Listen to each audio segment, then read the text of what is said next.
হ্যাঁ, শোনা যাচ্ছে? কেউ আছো? হ্যালো। হ্যাঁ, ঠিক আছে। আমরা পরবর্তীতে আগাই একটু।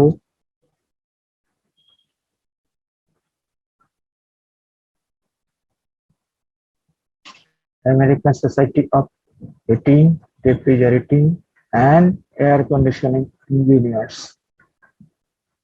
American society of heating, refrigerating and air conditioning engineers কর্তৃক স্বীকৃত বিনিয়োগের নাম্বার এবং এটির রাসায়নিক নামসমূহ উল্লেখ করা হলো। R11 tetrachloromonochloromethane, R12 dichloromethane, R13 monochlorotrifluoromethane। Hello, hello. হ্যাঁ, বলো। তুমি কোথায়? তো শিডিউলটা এখন তো চাচ্ছিল, এখন কি যে শিডিউলটা চাচ্ছিল। তো শনিবার তাহলে সকাল সকাল আসো, ওটার জন্য বের করে দেওয়া যায়। হ্যাঁ, ঠিক আছে। আচ্ছা।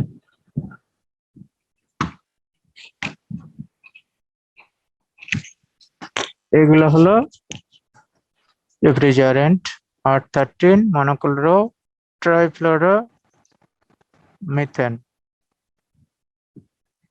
R22 monochloro difluoro methane.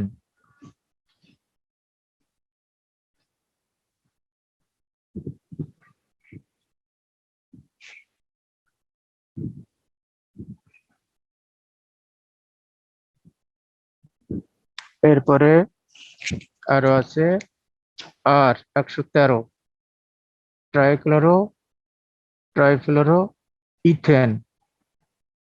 আমরা এর আগে যেগুলো দেখলাম সব মিথেন প্রকৃতির, আর এগুলো ইথেন প্রকৃতির। আমরা আগে বলছিলাম যে কার্বন একটা থাকলে মিথেন প্রকৃতির হয়, সেগুলোতে একটা করে কার্বন ছিল মিথেন প্রকৃতির। এগুলোতে দুটো করে কার্বন আছে, এগুলো ইথেন প্রকৃতির। ট্রাইক্লোরো ট্রাইফ্লোরো ইথেন, এটা R114 dichloro tetrafluoro ethane, R115 monochloro pentafluoro ethane, R123 dichloro trifluoro ethane, R124 monochloro tetrafluoro ethane, R125 pentafluoro ethane, R134 a tetrafluoro ethane. এই যে এটা গুরুত্বপূর্ণ জিনিস, এটা ব্যবহৃত হয়, বহুল ব্যবহৃত একটা রেফ্রিজারেন্ট।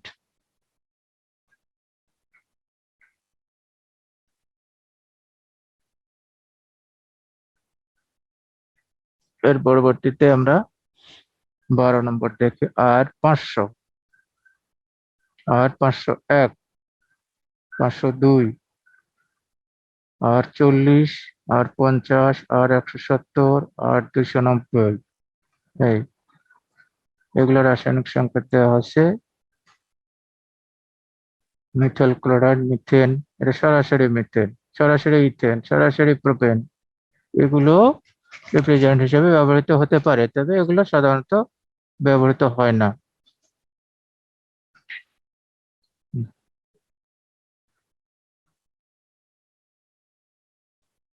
R117 এটা অ্যামোনিয়া, 718 পানি, 729 বাতাস, 744 carbon die oxide, 764 sulphur die oxide, 1120 trichloro ethylene, 1150 ethylene. এইগুলো হলো ওই আমেরিকান সোসাইটি কর্তৃক স্বীকৃত রেফ্রিজারেন্টের নাম এবং নম্বরগুলো। আমরা এখন দেখি যে বহুল ব্যবহার হয় কোনগুলো, সেগুলা দেখে দিই। একটার নাম R12। এই R12 হিমায়ক, এটা সবচেয়ে বেশি ব্যবহৃত হয় বা হতো আগে, এখনো হচ্ছে। এটা খুবই জনপ্রিয় রেফ্রিজারেন্ট। এটা বর্ণহীন, গন্ধহীন হিমায়ক।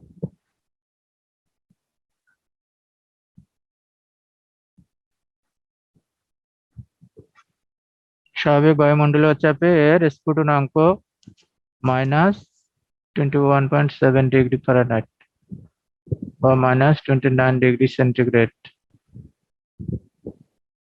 R12 হিমায়ক অবিষাক্ত, অদাহ্য, ঝাঁঝিন এবং ক্ষয়কারী নয়। এরূপ একটি হিমায়ক। তাহলে এই R12 এর কিছু ভৌত গুণাবলী আমরা পেলাম। রাসায়নিকভাবে এটি সাধারণ তাপমাত্রায় নিষ্ক্রিয় হয়। এটা সাধারণ তাপমাত্রায় এটা নিষ্ক্রিয় থাকে এবং -800 ডিগ্রি ফারেনহাইট, সরি এই তাপমাত্রাটা তো একটু ইয়ে আছে, আমি দেখে নেব। তাপমাত্রায় তাপীয় সাম্যাবস্থায় আসে এবং এই তাপমাত্রায় হিমায়ন প্রক্রিয়ায় ব্যবহৃত ম্যাটেরিয়ালস ও লুব্রিকেন্টের মধ্যে কার্যকরী তাপমাত্রা হিসেবে কাজ করে। এই তাপমাত্রাকে দেখে নিতে হবে, এটা ভুল আছে, তো ঠিক করে নিতে হবে। স্যার ওইখানে তো মাইনাস মনে হয় স্যার হবে না, বইয়ে তো অবশ্য মাইনাস দেওয়া নাই। মাইনাস নাই, ওইটাই ভুল করছে আর কি। আচ্ছা, যে মাইনাসটা আমরা একটু কর্তন করে দিই। মাইনাস নাই, এটা মাইনাস উঠে গেছে। আচ্ছা, তারপরে এটা কনভার্ট করে দেখেও এটা সেন্টিগ্রেডে কত আসে।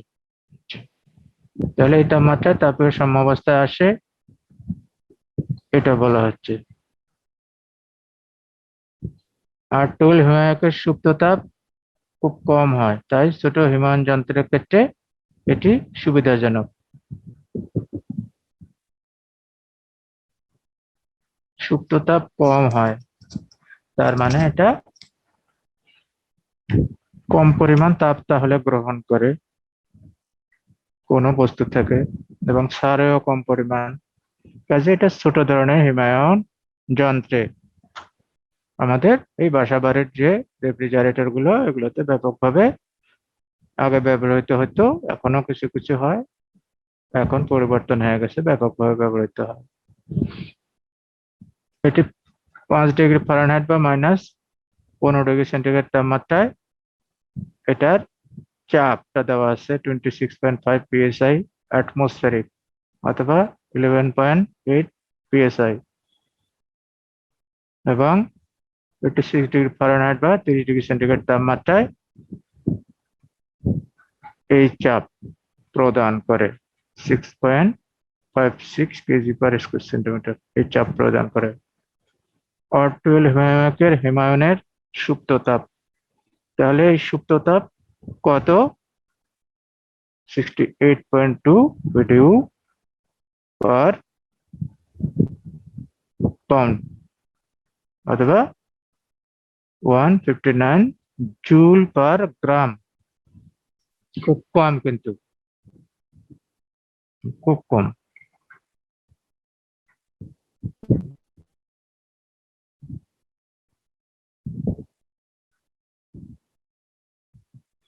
এরপরে আর একটা বহুল ব্যবহৃত হিমায়ক হলো R134A।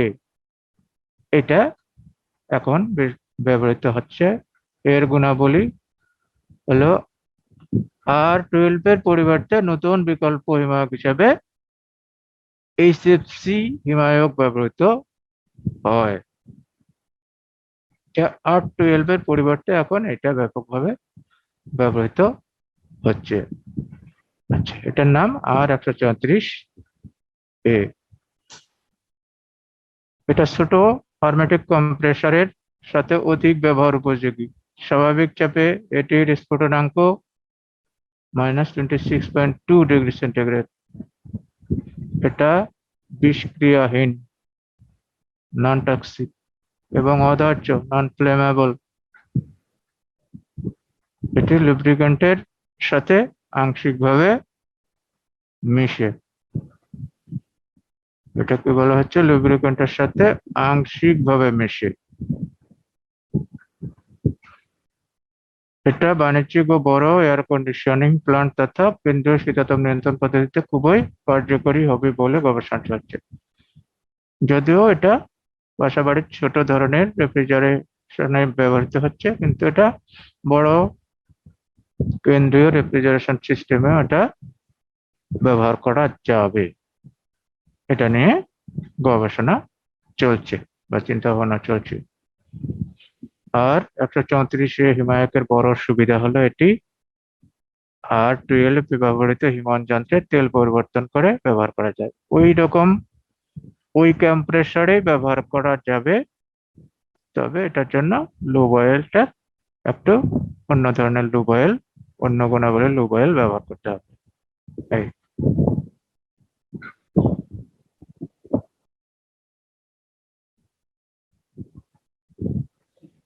আর 134 হিমায়ন, এই হিমায়ক আধুনিক এবং HFC মুক্ত হিমায়ক। এর রাসায়নিক নাম টেট্রাফ্লোরোইথেন। টেট্রাফ্লোরোইথেন। এর গুণাবলী, প্রপার্টিজ, এই R12 এর মূলত গ্রিনহাউস প্রভাব মুক্ত। এটি মূলত গ্রিনহাউস প্রভাব গ্যাস, অর্থাৎ এই গ্যাসটা গ্রিনহাউস প্রভাব ফেলে না। এটি স্বাভাবিক বায়ুমণ্ডলীয় চাপে -26.2 ডিগ্রি সেন্টিগ্রেড তাপমাত্রায় বাষ্প হয় এবং 96.6 ডিগ্রি সেন্টিগ্রেড তাপমাত্রায় বরফে পরিণত হয়।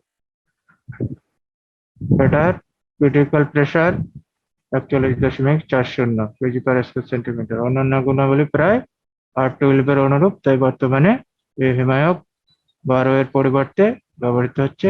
এটির বাষ্পীভবনের সূক্ষ্মতা 154 কিলোজুল পার কেজি। কন্ডেন্সিং চাপ 7 থেকে 10 কেজি পার স্কয়ার সেন্টিমিটার।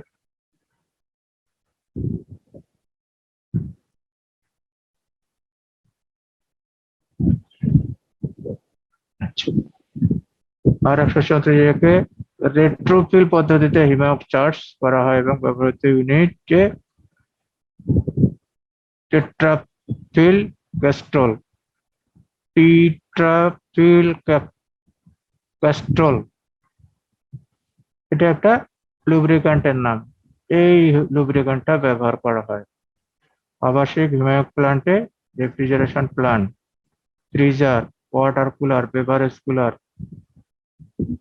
এগুলোতে এই হিমায়ক ব্যাপকভাবে ব্যবহৃত হয়।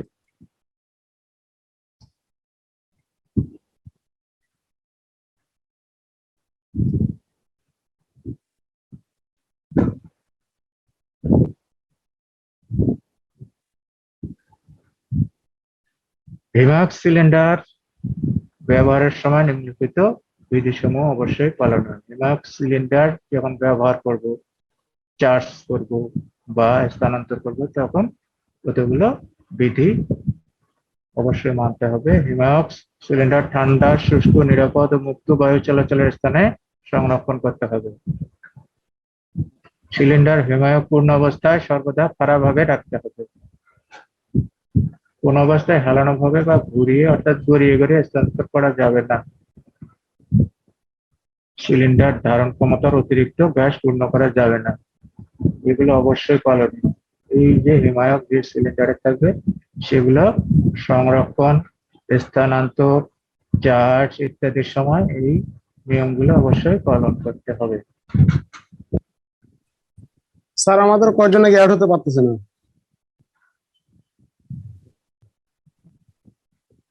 অ্যাড হতে পারছে না, সেটা কি আমি কিভাবে কি করবো? ওরা অ্যাড হবে পাশাপাশি। অ্যাডমিট করা আছে কিনা? হ্যাঁ আছে, মানে স্যার জয়েন করছে, অ্যাডমিট করা হয়নি মনে হয়। admit করা হয় নাই মানে? আমার এখানে যা আসতেছে অ্যাডমিট অল করে দিচ্ছি।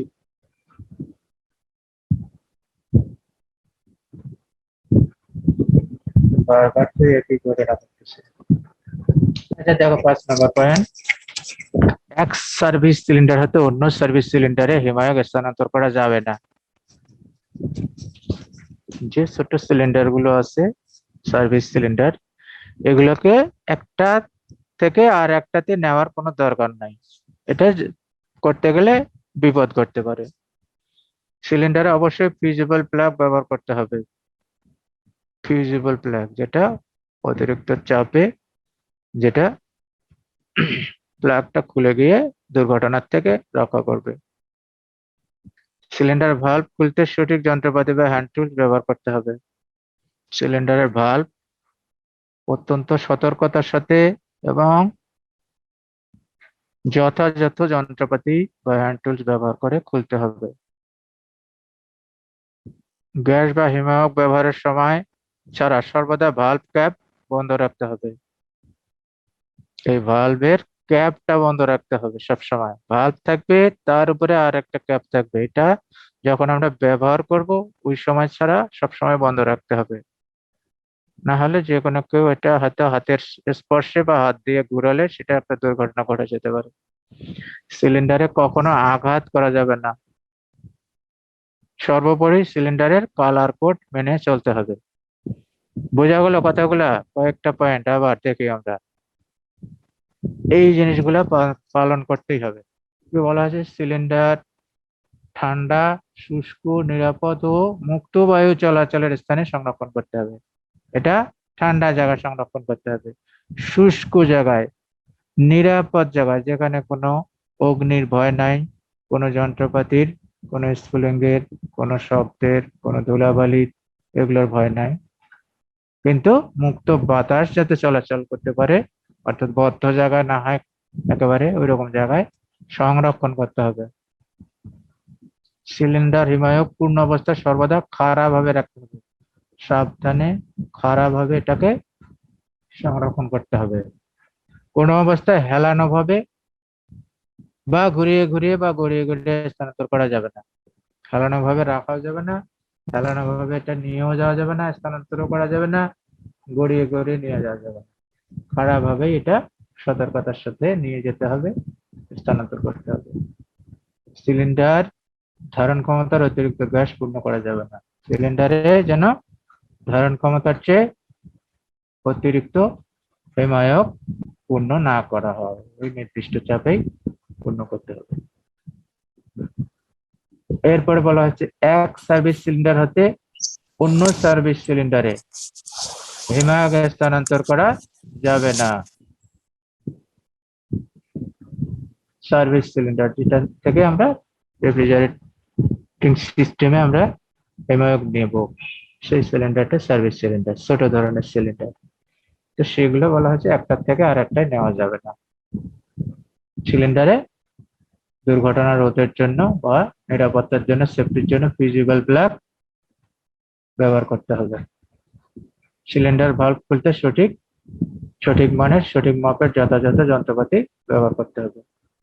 গ্যাস বা হিমায়ক ব্যবহারের সময় ছাড়া সর্বদা, অন্য সময় সব সময় ভালভ ক্যাপ লাগিয়ে বন্ধ করে রাখতে হবে।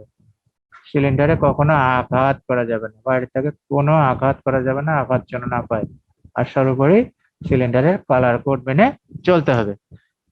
এ কথার অর্থ হলো বিভিন্ন রেফ্রিজারেন্টের জন্য যে বিভিন্ন সিলিন্ডার ব্যবহার করা হয় সেটা বিভিন্ন রঙের হয়, অর্থাৎ R12 রেফ্রিজারেন্ট, এটা সিলিন্ডারের রংটা কেমন হবে এটা নির্ধারিত করে দেওয়া আছে। সাধারণত এটা হালকা সবুজ রঙের হয়ে থাকে, সবুজ রঙের হয়ে থাকে। এই তো এখন এক একটার জন্য এক একটা রং আছে। এই এখন R12 এর সিলিন্ডারে এখন অন্য কোনো কিছু যদি আমরা জন্য না ভরাই, যেটার জন্য যে রং সেটাই ভরতে হবে, এবং বাইরে থেকে দেখেই জন্য রং দেখেই বোঝা যায় যে এর মধ্যে এই রেফ্রিজারেন্ট বা এই গ্যাস আছে। এইটাই হলো সতর্কতা। আচ্ছা, আমরা পরবর্তীতে আর একটা আগাই। এই কালার কোড গুলা কিরকম কিছু কিছু কালার কোড দেওয়া আছে। R11 এর জন্য কমলা, সমুদ্র, সবুজ। R12 এর জন্য সাদা, সিলভারের উপর হালকা লাল রং, নিচের দিকে সিলভার। 22 সবুজ, সিলিন্ডারের উপর সবুজ, নিচে সিলভার। তারপরে 502 হলো অর্কিড বেগুনি, সিলিন্ডারের উপর বেগুনি, নিচের সিলভার। 717 সিলভার, সিলভারের উপর লাল এবং নিচে কালো। 123 ধূসর, হালকা ধূসর। 134 এই আকাশী নীল, সিলিন্ডারের উপর সিলভার এবং নিচে গাঢ় নীল। এগুলো কিছু মনে রাখার বিষয়। এই তাহলে আমরা গুরুত্বপূর্ণ যেগুলো বহুল প্রচলিত সেগুলো রংগুলো মনে রাখবো, সঙ্গে সঙ্গে অন্যগুলো কিছু মনে রাখবো।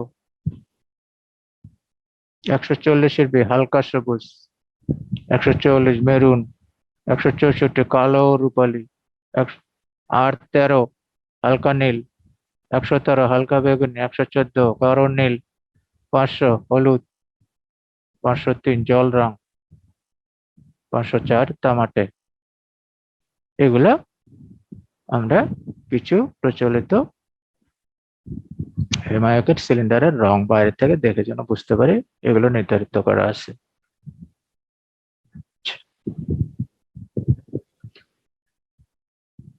এই R12 এবং R134 এর কিছু রাসায়নিক গুণাবলী বা কিছু উল্লেখযোগ্য গুণাবলী থাকতে হবে। সেগুলো হলো কেমিক্যাল স্টেবিলিটি।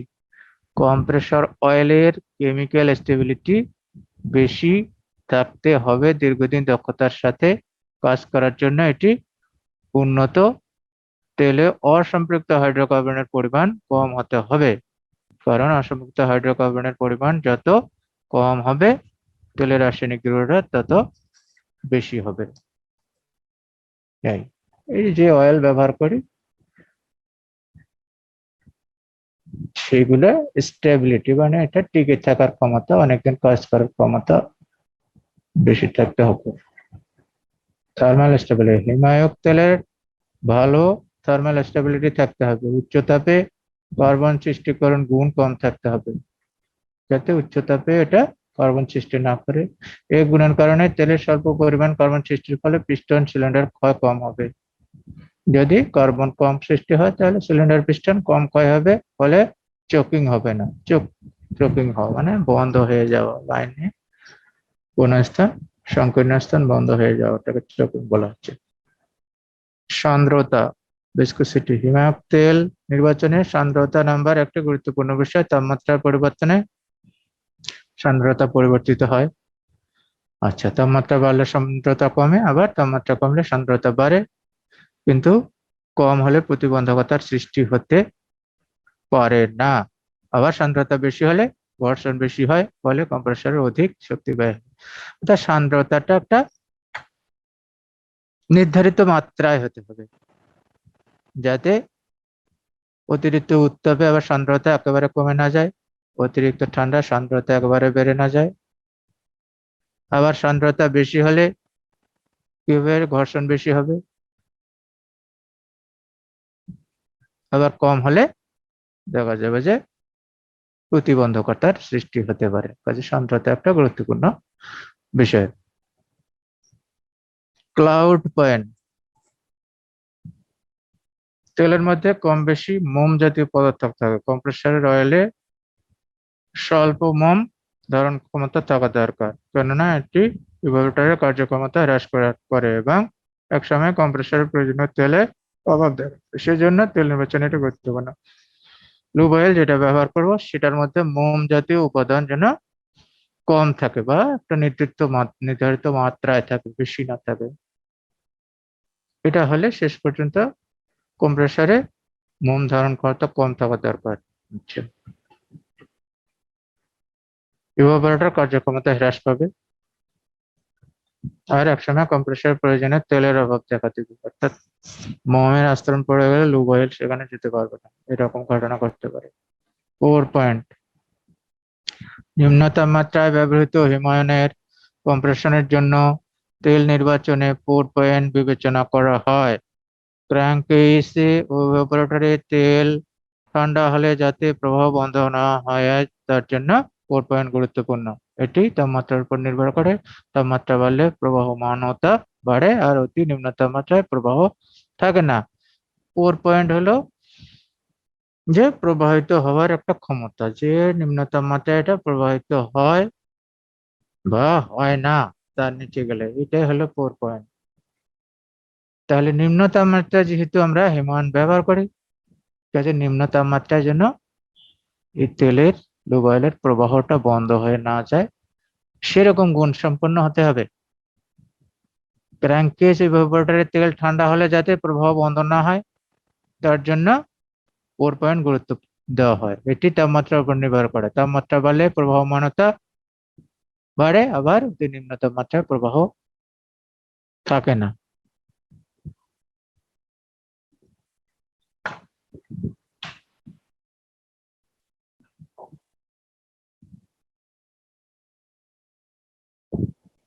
আচ্ছা, আর একটু দেখি আমরা বিদ্যুৎ প্রবাহের ক্ষমতা, প্রতিরোধ ক্ষমতা। বিদ্যুৎ প্রবাহ যেন প্রতিরোধ করতে পারে, তেল নির্বাচনে বিদ্যুৎ প্রবাহের প্রতিরোধ ক্ষমতা একটি প্রয়োজনীয় বিষয়। তেলে কি পরিমাণ অপদ্রব্য আছে তার পরিমাণে হলো বিদ্যুৎ প্রবাহের প্রতিরোধ ক্ষমতা। এই ক্ষমতার মাধ্যমে যাচাই করা হয় তেলের পানি, ময়লা এবং অন্যান্য অপদ্রব্যের পরিমাণ। এই কথা হলো তেলে যেন বিভিন্ন প্রকার অপদ্রব্য না থাকে, যেমন তেলে ময়লা, পানি ইত্যাদি থাকলে তাহলে এই সহজে এগুলোতে বিদ্যুৎ প্রবাহিত হবে। সাধারণভাবে বিদ্যুৎ প্রবাহের প্রতিরোধ ক্ষমতা থাকা দরকার তেলের মধ্যে।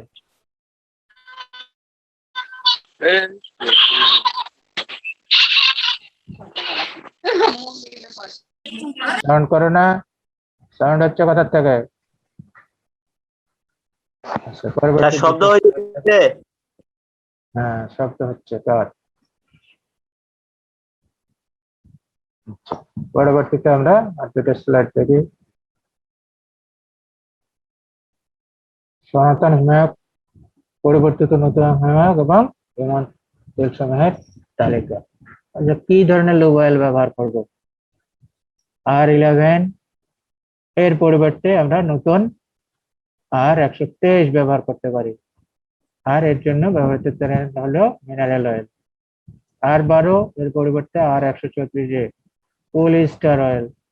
R22 এর পরিবর্তে 134 ব্যবহার করতে পারি, R23 ব্যবহার করতে পারি, এটার জন্য পলিস্টার অয়েল। R114 এরকম একটা অয়েলের নাম, লুব অয়েলের নাম, MABPUE। আচ্ছা, আর 103, 123 পরিবর্তে ব্যবহার করা যায়, এটা পলিস্টার অয়েল। আচ্ছা, তাহলে আমরা আজকে দেখলাম বিভিন্ন ধরনের হিমায়কের নামগুলো। আমেরিকান স্ট্যান্ডার্ড কি কি নাম দিয়েছে, বহুল ব্যবহৃত দুইটা হিমায়কের গুণাবলী আমরা দেখলাম, R12 আর 134 পরিবর্তিত হিমায়ক দেখলাম। হিমায়ক, বিভিন্ন হিমায়কের জন্য কি কি ধরনের লুব অয়েল ব্যবহার করা হবে, বিভিন্ন রকম হিমায়কের সিলিন্ডারের কালার কিরকম, আর হিমায়কের সিলিন্ডার ব্যবহারের সুবিধা, সতর্কতা সমূহ। আমরা বাড়ির কাজের জন্য একটা প্রশ্ন নেই, দেখো প্রশ্নগুলো দেখে লিখে নাও। 5 ক বলা হচ্ছে বহুল ব্যবহৃত যে কোনো দুটি হিমায়কের গুণাবলী উল্লেখ করো। তো R12 এবং R134 এর গুণাবলী। 5 খ, হিমায়ক সিলিন্ডার ব্যবহারের সময় অবশ্য পালনীয় সতর্কতা বা বিধিসমূহ লেখো।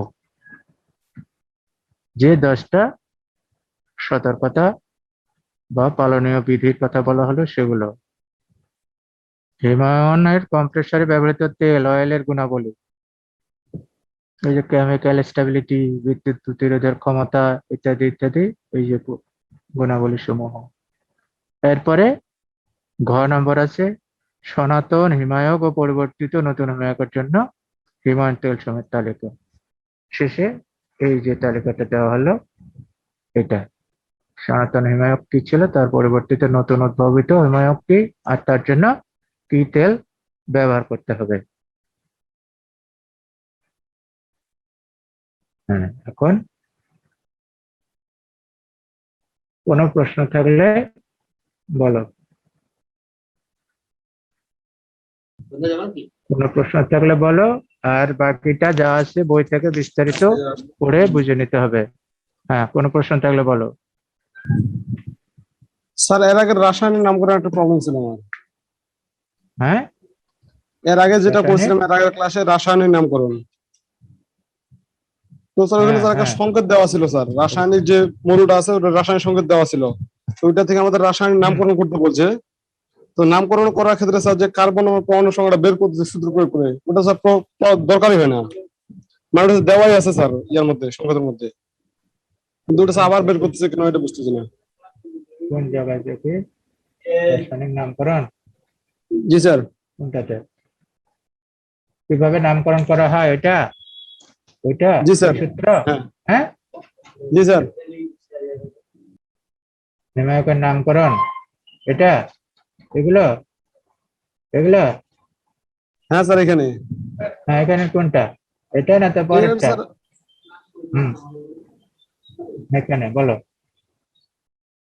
আচ্ছা, হ্যাঁ বলো যে কি হয়েছে।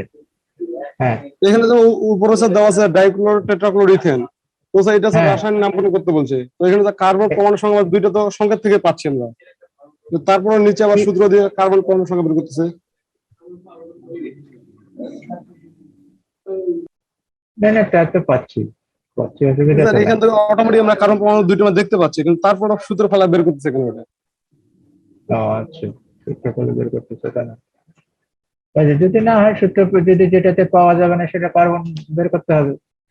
যদি পাওয়া না যায়, তা পাওয়া গেলে ভালো, পাওয়া গেলে ভালো।